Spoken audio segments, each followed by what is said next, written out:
हाँ जी, कैसे हो सभी। तो हमने कल शुड के बारे में पढ़ा था, आज शुड की ही उस बात को हम आगे बढ़ाते हैं और इस वीडियो में शुड और हैड बेटर दोनों के बारे में पढ़ेंगे। शुड के एसेंशियल वगैरह के साथ में हमने यूसेज पढ़ लिए थे, रिपोर्ट, एसेंशियल, डिमांड, इंसिस्ट वगैरह के साथ में रिकमेंड भी था उसके अंदर कि वर्ब की प्रेजेंट फॉर्म का डायरेक्ट यूज़ किया जा सकता है। आज हम लोग देखते हैं कि जैसे एक सेंटेंस होता है कंडीशनल का, कंडीशनल के अंदर हम जैसे लिखते हैं ना, ये if Mohan calls tell him I will call him later. If Mohan calls tell him I will call him later. तो इस सेंटेंस को आप ये ऐसे भी लिख सकते हो शुड का यूज करके, if Mohan should call if Mohan should call, tell him I will call him या contact him later। अब देखिए यहाँ पर शुड आ गया। अब शुड क्या यहाँ पर आपको सजेशन के बारे में ही बता रहा है क्या? शुड का मतलब यहाँ पर भी चाहिए है। जैसे हम लोग मॉडल्स को पढ़ते हैं कि इसका हिंदी में मीनिंग ये होता है कि कैन का मतलब कर सकता है, शुड का मतलब चाहिए, मस्ट का मतलब पड़ेगा। ऐसा नहीं होता, मैंने आपको बताया था। ये वेरी करता है यूसेज पर कि सेंटेंस टू सेंटेंस ये चीज़ चेंज होती रहती है ना। ये सब अपनी बात हुई थी पहले भी। तो अब इसके अंदर जो मैं आपको बताऊं चीज़ कि इफ़ मोहन शुड कॉल, यहाँ पर अगर आप कॉल्स लगा देते हो और कॉल्स की जगह पे आपने जो लिखा है कि मोहन शुड कॉल, तो ये शुड कॉल आपको क्या बता रहा है कि बहुत कम चांसेस हैं उसके कॉल करने के। ये जो मोहन शुड कॉल है ना, मोहन शुड कॉल का मतलब क्या हुआ कि ये चांसेस कम है। ठीक है, आप ऐसे लिख सकते हो with should speaker feels speaker feels the possibility is smaller।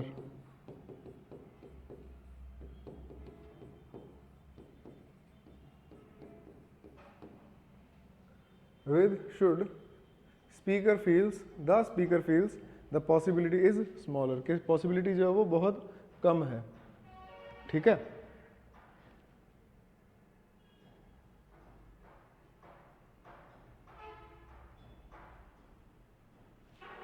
इसको नोट कर लो। अच्छा, इसको है ना ऐसे भी लिख सकते हैं अपने। मान लो मैं एक सेंटेंस और लिखता हूँ, मान कह लो सेंटेंस तो मैं एक और लिख ही रहा हूँ। ऐसे लिखा जाए,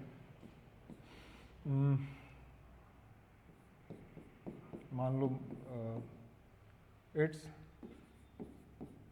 not a good weather outside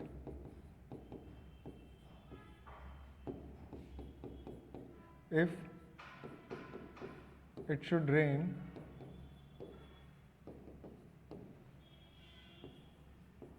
can you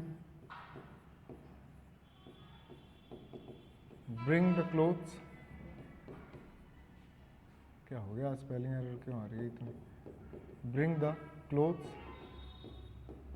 inside। अब ये एक सेंटेंस है, it's not a good weather outside, के बाहर मौसम जो है वो कुछ खास अच्छा नहीं है। If it should rain can you bring the clothes inside. वो ऐसा पूछ रहा है। अब पता है आपको, ये जो सेंटेंस है ना, आप इसको कुछ इस तरह से भी लिख सकते हो, थोड़ा सा इसको चेंज करके ना, थोड़ा सा चेंज करें। एक तो ये वाली लाइन एज इट इज आ जाएगी, it's not a good weather outside. मैं यहां से लिख देता हूं सेंटेंस को,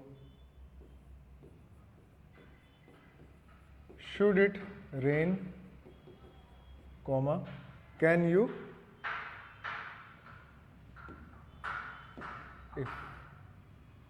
can you bring the clothes, ये वाला जो है ना, ये वाला जैसे मैंने जो सेंटेंस बनाया है यहाँ पर, ये वाला सेंटेंस, इसको आप इस तरह से लिख सकते हैं, मतलब सिर्फ इसकी जगह पर, बाकी एज इट इज आ जाएगा।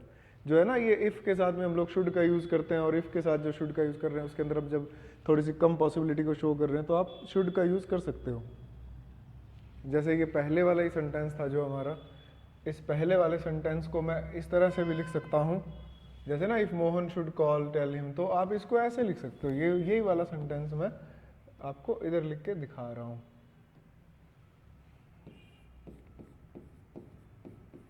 शुड मोहन कॉल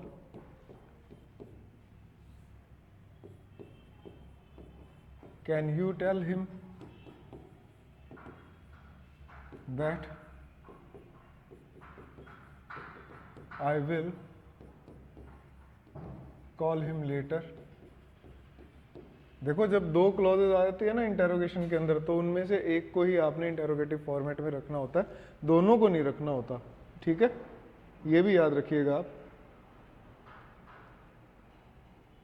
चाहे वो दैट वैसे आप बीच में लगाओ चाहे ना लगाओ, तो शुड का एक इस तरह से भी यूज हो रहा है इंटेरोगेशन में।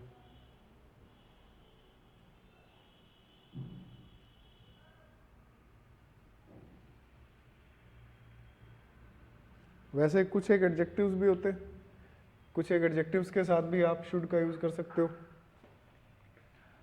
जैसे ये कुछ मैं लिखूं, इंटरेस्टिंग, ठीक है, अगर मैं लिखूं अमेजिंग, मतलब ये दो चार ऐसे आप एडजेक्टिव्स को याद रख लो कि इनके साथ में आप शुड का यूज़ कर सकते हो। इंटरेस्टिंग, अमेजिंग, सरप्राइज लिख दो चाहे आप, ठीक है। और आप लिखना चाहो इसके अंदर तो जैसे मैं लिख दूं कि गुड, कुछ एडजेक्टिव्स हैं, मतलब कुछ एडजेक्टिव का मतलब क्या हुआ कि अगर आप अपने ओपिनियन के बारे में बात कर रहे हैं तो ओपिनियन के साथ में आप ऐसा लिख सकते हो, है ना। स्ट्रेंज है एक ओपिनियन अपना, strange, funny, odd, it is funny, it is odd, it is strange, जब किसी सिचुएशन के लिए आप बोलते हो, है ना। नेचुरल, टिपिकल, वगैरह वगैरह खूब सारे हैं, ऐसे कई चीज़ें हैं जब इनका आप यूज़ करते हो ना एडजेक्टिव्स का। अच्छा, सरप्राइज के साथ साथ सरप्राइजिंग भी लिख सकते हो, मैंने सरप्राइज लिख दिया वहाँ पर, आप इसको ऐसे लिख सकते हो, it's strange that he should be late. अब मैं फिर कह रहा हूँ शुड का मीनिंग यहाँ पर आप चाहिए मत लगाना, it's strange that he should be late, he is usually on time,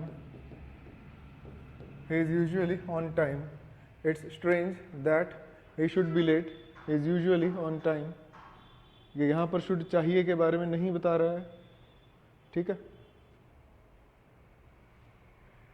लिख सकते हैं example,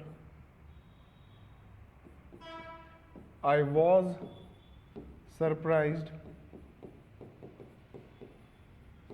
that she should say these things। अब ये भी शुड का एक यूज़ है, आप देख सकते हो इसको कि मैंने स्ट्रेंज लगा दिया, it is amazing that you should use this thing, it is good, ऐसे करके आप कुछ भी इसके अंदर सेंटेंस ये बना सकते हो, है ना। इसको भी आप समझिए चीज़ को कि ये शुड का एक यूज़ है। देखो आप, अब मैं एक बहुत ही कंट्रोवर्शियल सी बात आपको बताने वाला हूँ कि ये बात जो है जो मैं अब लिख रहा हूँ ये बहुत कंट्रोवर्शियल है। कंट्रोवर्शियल इसलिए क्योंकि जो गलत वाला यूज़ है, गलत तो नहीं है खैर, उसकी जगह हम प्रेफर करते हैं। जैसे मैंने खुद ने आज ये चीज़ क्लास के अंदर करवाई है, लेकिन करवानी इसलिए पड़ती है क्योंकि हम में से ज़्यादातर लोग उसी चीज़ को सही मानते हैं जो मैं अभी लिख रहा हूँ। जैसे एक सेंटेंस मैं लिखूँ, he is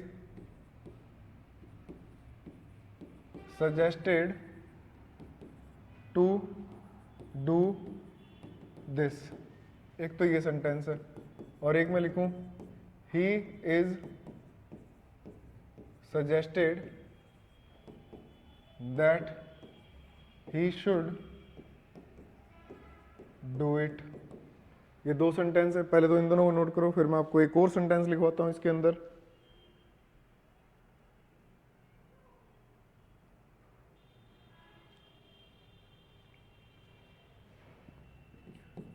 he is suggested that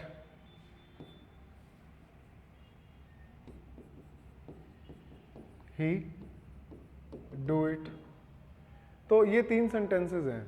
अगर मैं इसी को इंटेरोगेशन में लिखूं, मान लो इस तरह का कोई सेंटेंस है, मैं इंटेरोगेशन में लिखता हूं अगर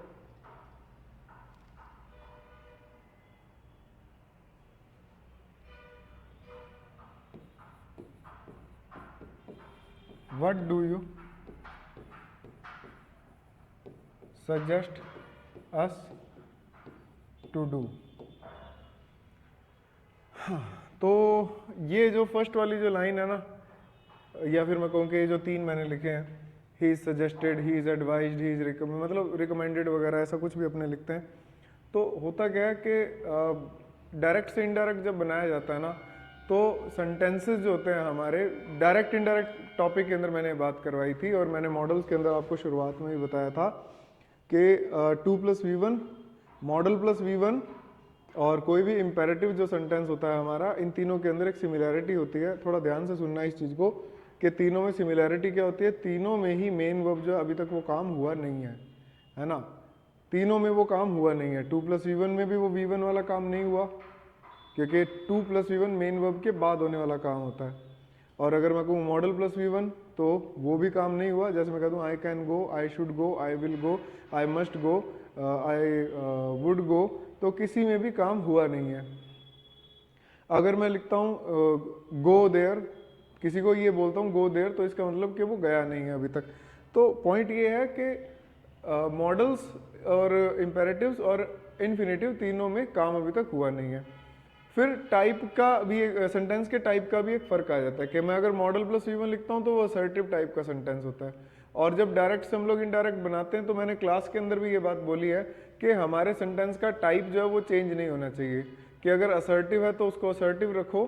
और हालांकि इसमें अगर मैं बात करूँ डायरेक्ट से इनडायरेक्ट बनाया जाता है तो सेंटेंस हमारा असर्टिव ही बनता है, चाहे वो कोई सा भी टाइप हो। लेकिन एक पॉइंट जो कि मैंने इस पे स्ट्रेस भी दिया था,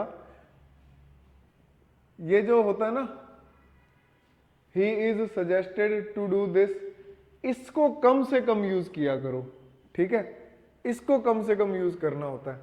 आप इसकी जगह पर इस वाले सेंटेंस का यूज ज्यादा करो,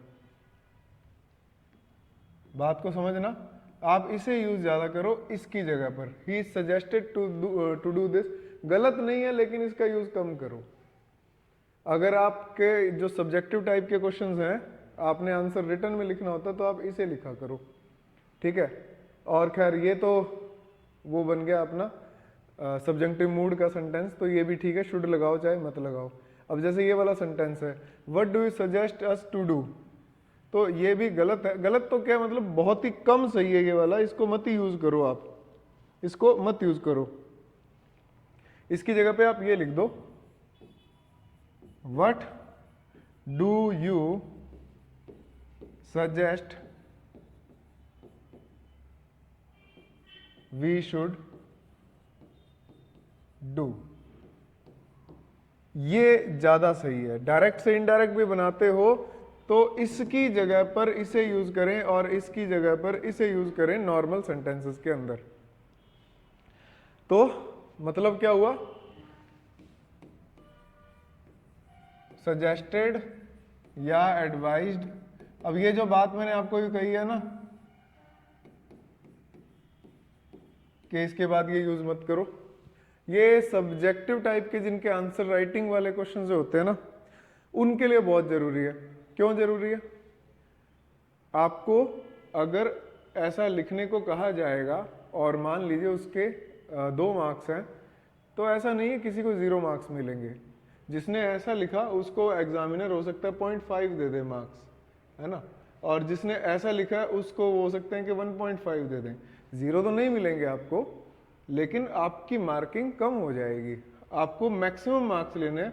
मैं तो कहूँगा 2 में से 2 लेने हैं, लेकिन अगर ऐसा मैं कह दूं कि आपको इसमें 2 में से 2 मिलेंगे तो हो सकता है कि एग्जामिनर ना दे, आप तो 1.5 का एक तरीके से मान के चलिए। तो हमें मैक्सिमम मार्क्स ऑब्टेन करने का पूरा प्रयास करना होता है ना, तो इसलिए हमारा बेस्ट आंसर लिखिए, और इससे कहीं बढ़िया आंसर ये है। समझ रहे हो आप इस चीज़ को कि मैं आपको बेटर ऑप्शन के बारे में बता रहा हूँ। गलत या सही जो है ना, ये इसके बाद में एडवाइज्ड या सजेस्टेड के बाद में टू डू वगैरह लगाते हैं, 2+V1 लगाते हैं, तो इसकी जगह पर आप मॉडल का यूज़ कीजिए, वो ज़्यादा सही है ना। इसे फटाफट फटाफट फटाफट नोट कर लीजिए।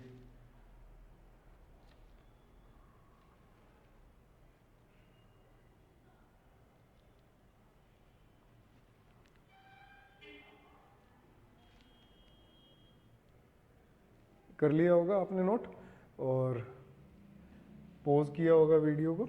अच्छा, अब देखिए, मैंने आपको कहा कि एक हेड बैटर भी होता है।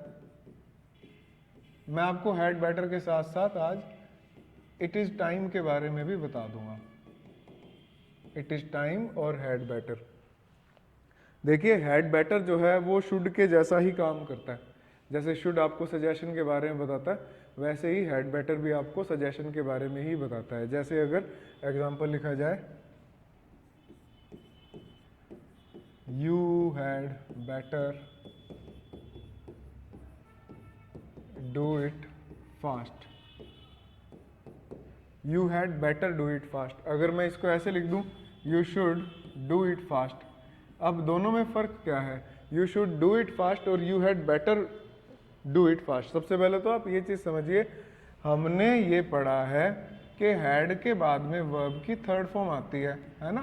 हैज़, हैव, हैड के बाद में वर्ब की थर्ड फॉर्म आती है, लेकिन हैड बेटर जो है उसके बाद में वर्ब की प्रेजेंट फॉर्म का यूज़ किया जा रहा है, क्योंकि हैड बेटर किसकी जगह पे आ रहा है, हैड बेटर जो है वो शुड की जगह पर आ रहा है, और वो एक तरीके से मॉडल को रिप्लेस कर रहा है। अब ये आपको पता है कि जो जाएगा उसकी जगह दूसरा आएगा, और दूसरा भी वैसा ही काम करेगा, मॉरली करना चाहिए, तो वो मॉरलिटी ग्रामर में यूज़ हो जाती है। तो हैड की जगह तो वर्ब की थर्ड फॉर्म, लेकिन हैड बेटर की जगह वर्ब की प्रेजेंट फॉर्म का यूज़ किया जा रहा है। ध्यान से देखिए इस चीज़ को, हैड बेटर के बाद में वर्ब की प्रेजेंट फॉर्म का यूज़ किया जा रहा है। तो इसका मीनिंग क्या हुआ, you had better do it fast. दोनों का अगर मैं शुड लगा दूं तो भी, तो दोनों का मीनिंग क्या है, it is advisable to do it. इसका दोनों का मीनिंग यही है, it is advisable to do it. But had better जो है ना, इसका एक और मीनिंग आ जाता है, अगर आप हैड बेटर लगा देते हैं, otherwise there will be a situation, कि इसकी कोई ना कोई एक सिचुएशन क्रिएट हो सकती है। Otherwise there will be a situation, ये कब आपको सेंस मिलेगा, ये आपको हैड बेटर में मिलता है। ठीक है, हैड बेटर का अगर हम यूज करें, for example,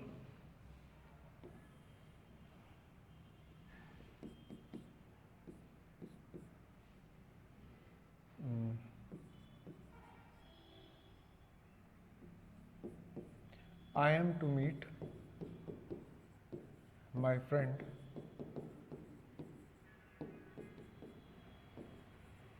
I had better leave now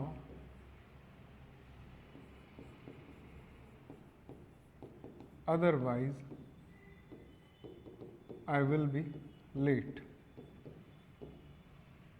तो वो थोड़ा सा स्ट्रॉन्ग फीलिंग है कि उसने जाना ही है अब। ठीक है, आई एम टू मीट के मुझे उससे मिलना है, आई एम टू मीट की जगह आई हैव टू मीट भी लिखा हो सकता है, दोनों ही ठीक है। आई एम टू मीट मतलब मैं मिलने वाला हूँ उससे, और ये डिसाइडेड है। आई हैव टू मीट का मतलब होगा कि मुझे मिलना पड़ेगा। ठीक है। और इजी अगर इसके एग्जांपल बनाए, कोई ये पूछे कि शैल आई ब्रिंग एन एम्ब्रेला, तो जवाब देता कोई इस बात का यस, यू हैड बेटर,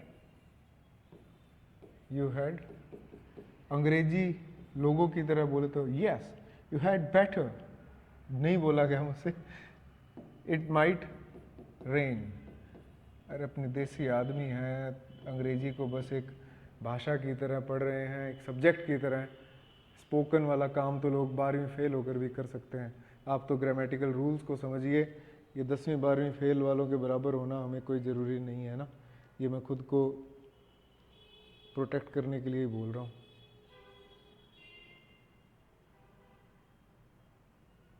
जैसे मान लो अगर मैं कहूँ कि क्या इसको हम नेगेटिव में भी यूज़ कर सकते हैं, नेगेटिव में यूज़ कर सकते हो, बिल्कुल कर सकते हो। मान लो कि आपका कहीं जाने का मन नहीं है, are you going out tonight, कोई पूछता है तो वो जवाब दे रहा है इसके अंदर कि भाई बाहर जाऊंगा कि नहीं, तो वो कहता कि आई हैड बेटर नॉट, कि मुझे नहीं जाना चाहिए। असल में क्यों नहीं जाना चाहिए मुझे, I have a lot of work to do, कि मुझे जाना तो नहीं चाहिए यार, काम पड़ा है बहुत सारा, चलो नहीं जाता। इस तरह की बात जब बोली जाती है ना, स्ट्रेस जब दिया जाता है किसी काम को करने या नहीं करने पर, तो हैड बेटर का यूज किया जाता है।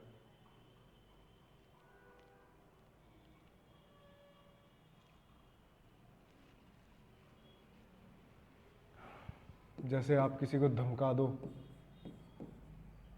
You had better be on time, आप किसी को धमकाते हुए बोल रहे हो कि अरे भाई टाइम पर तू पहुंच जाना, otherwise I will be very angry. हो सकता है वो इस सेंस में कह रहा हो, है ना।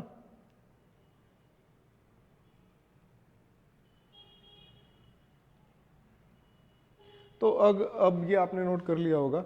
एक पॉइंट है कि हैड बेटर और शुड में क्या सिमिलैरिटी है।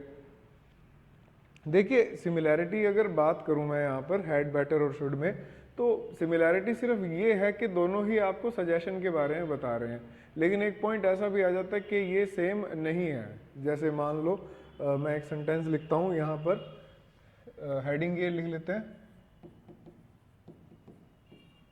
Similarity between had better and should. Had better और शुड, इन दोनों में क्या सिमिलैरिटी निकलती है। अगर हम इन दोनों पे बात करें तो क्या बन सकता है। वैसे फर्क है दोनों में कुछ एक, क्योंकि ये जो हैड बेटर होता है ना, वो पर्टिकुलर सिचुएशन की बात करता है। जैसे मैं अगर ऐसा लिखता हूं,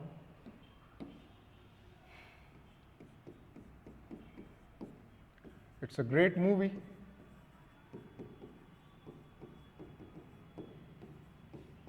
you should watch it once at least you should watch it once। एक अच्छी मूवी है, तुम्हें देखनी चाहिए, अच्छी मूवी है, मतलब ऐसे कोई व्यक्ति बोल रहा है कि अच्छी मूवी है, देखनी चाहिए। लेकिन हैड बेटर जो है ना, वो थोड़ा सा अलग है, वो आपको एक पर्टिकुलर सिचुएशन के बारे में बताता है। ये मूवी वगैरह वाला तो क्या है कि एक जनरल सेंस है। जनरल सेंस का मतलब क्या हुआ कि अगर वो नहीं भी देखेगा कि इट्स नॉट नेसेसरी, है ना। अगर मूवी नहीं देखेगा तो क्या उसको घर पर रोटी नहीं मिलेगी। हम मूवी दिखाने नहीं लेके जाएगा अपनी घरवाली को तो हो सकता है रोटी ना मिले, हाँ दिखा के ले आया तो भी रोटी नहीं मिलेगी, फिर तो परांठे मिलेंगे, ये भी हो सकता है ना। जैसे अगर चलो मूवी की बात करें अपने,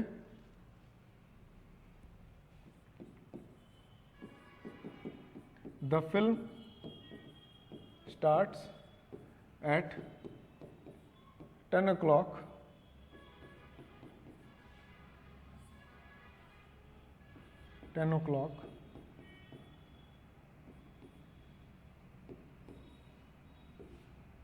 we had better, अरे ये क्या कर दिया यार, 10 o'clock, we had better reach there in time. In time का मतलब टाइम से पहले पहले हमें पहुंचना ही होगा। अब यहाँ पर आप देखो कि जो हैड बेटर है वो आपको इस चीज़ को स्ट्रांगली बता रहा है कि भाई पहुंचना ही पड़ेगा। अगर नहीं पहुंचे तो फिर कॉन्सिक्वेंसेस होंगे, सिचुएशन हो जाएगी कि भाई मूवी नहीं देखी उन्होंने, ठीक है, मतलब लेट हो जाएंगे। तो ये हैड बेटर है।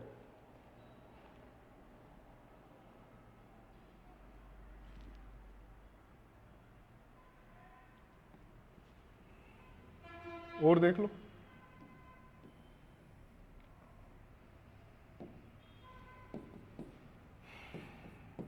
द ड्राइवर,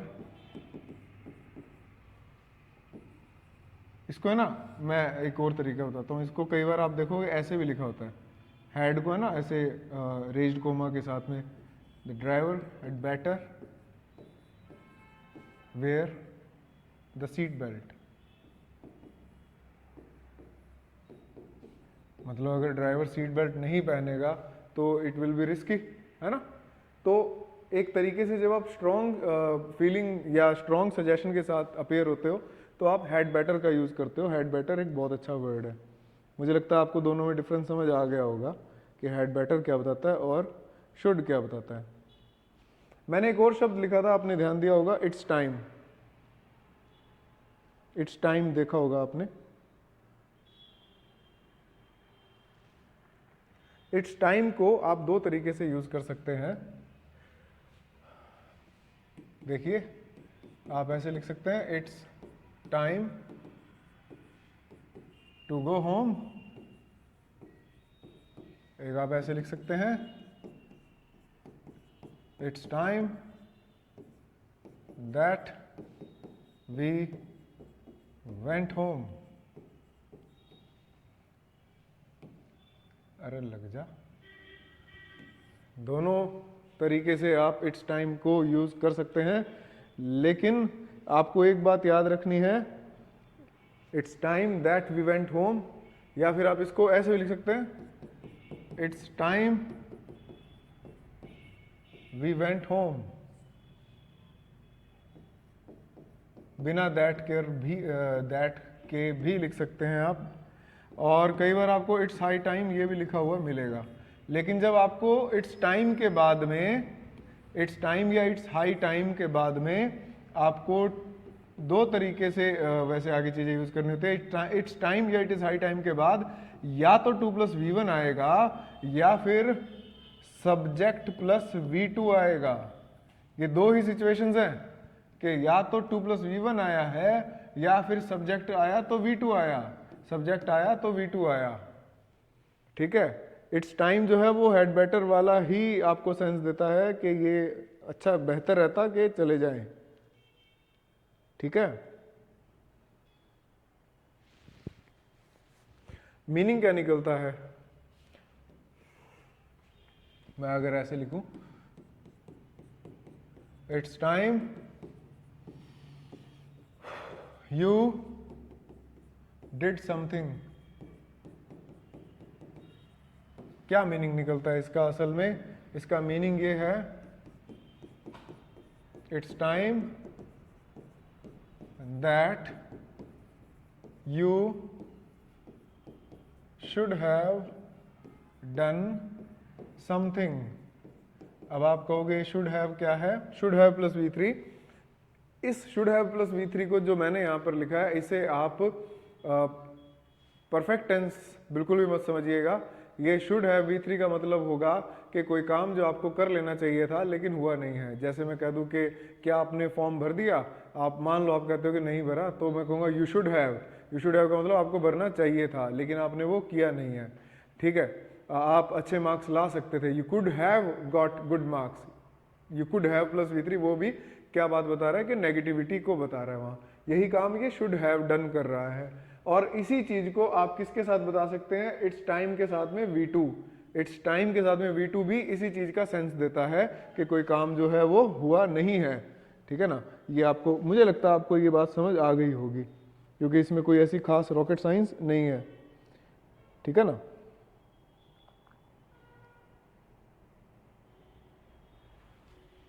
ऐसा भी लिख सकते हैं, इट्स अबाउट टाइम, मान लो नाम है किसी का, Jack did something good. Something pronoun होता है, प्रोनाउन के लिए एडजेक्टिव का यूज करना है तो वो प्रेडिकेटिव फॉर्म के अंदर यूज होता है, तो समथिंग के बाद में एडजेक्टिव, प्रेडिकेटिव मतलब बाद में है। तो it's time, it's high time, it's about time, ये एक ही चीज होती है। और इसका मीनिंग क्या हुआ कि जैक को कुछ अच्छा करना चाहिए था लेकिन उसने अभी तक वो अच्छा कुछ किया नहीं है, इट्स टाइम या इट्स अबाउट टाइम जो है। ठीक है ना। चलिए भाई, तो ये हमारे पास में जो हैड बेटर था, शुड था, इन सब के बारे में हमने ठीक ठाक तरीके से बात कर ली है। इवन मैंने आपको शुड हैव V3 के बारे में भी कुछ एक चीज़ें बताई है। अब हमारे मॉडल्स के लगभग हमने मॉडल्स जो हैं वो पढ़े हैं। अभी हमारा ऑट टू रह गया। ऑट टू तो वैसे इतनी सी बात है ऑट टू के लिए तो कि ये आपको सजेशन तो बताएगा लेकिन मॉरल सजेशन बताएगा। जैसे अपने DPSP में होता है ना, DPSP कह दो या फिर हमारे जो कर्तव्य हैं, मॉरल ड्यूटीज़ हैं जो, ठीक है, फंडामेंटल राइट्स नहीं, मॉरल ड्यूटीज़ हैं जो हमारी, वो ऑट टू वाली होती हैं। We ought to respect our nation, we ought to respect our elders. तो ये मॉरल ड्यूटीज़ वगैरह जो होती हैं वो उसमें ऑट टू का यूज़ होता है। ठीक है, बाकी के बचे हुए मॉडल्स हम लोग कल पूरा कर देंगे, कल या परसों। ठीक है जी। नेक्स्ट वीडियो आपको मॉडल्स की लास्ट वीडियो होगी, उसके बाद एक प्रैक्टिस का सेशन देखेंगे। आप पढ़ाई करते रहिए, कमेंट बॉक्स में डाउट्स भी पूछिए, जो डिस्क्रिप्शन में व्हाट्सअप नंबर जो दिया हुआ है उस पर भी आप अपने क्वेश्चन सेंड कर सकते हैं। आपकी अगर कोई ऑफलाइन बैच को लेकर इंक्वायरी है तो आप वो भी पूछ सकते हैं। नेक्स्ट क्लास में मिलते हैं। पढ़ते रहिए, बढ़ते रहिए। Thank you very much. जय हिंद, जय भारत।